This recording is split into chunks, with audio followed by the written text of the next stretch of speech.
కూకట్పల్లిలోని అల్లూరి కాంప్లెక్స్లో ఉన్న ఓయో హోటళ్లపై పోలీసులు తనిఖీలు నిర్వహించారు. ఆగస్టు 18న చేపట్టిన ఈ తనిఖీల్లో 6 హోటల్ నిర్వాహకులు, 4 కస్టమర్లు, 2 మహిళలను గుర్తించినట్టుగా పోలీసులు తెలిపారు. తనిఖీల్లో 7 స్మార్ట్ ఫోన్లు, 2 వాడిన కండోమ్స్, 4 వాడని కండోమ్లను కూడా స్వాధీనం చేసుకున్నట్లు సమాచారం. ఈ ఘటనకు సంబంధించి పోలీసులు తదుపరి విచారణ చేపట్టారు.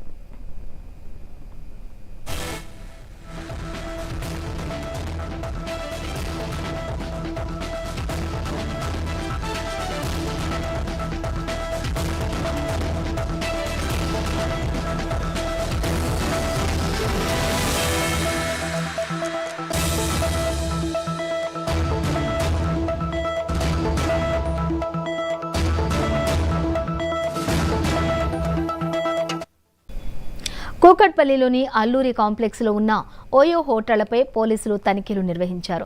ఆగస్టు 18న చేపట్టిన ఈ తనిఖీల్లో 6 హోటల్ నిర్వాహకులు, 4 కస్టమర్లు, 2 మహిళలను గుర్తించినట్టుగా పోలీసులు తెలిపారు. తనిఖీల్లో 7 స్మార్ట్ ఫోన్లు, 2 వాడిన కండోమ్స్, 4 వాడని కండోమ్లను కూడా స్వాధీనం చేసుకున్నట్లు సమాచారం. ఈ ఘటనకు సంబంధించి పోలీసులు తదుపరి విచారణ చేపట్టారు.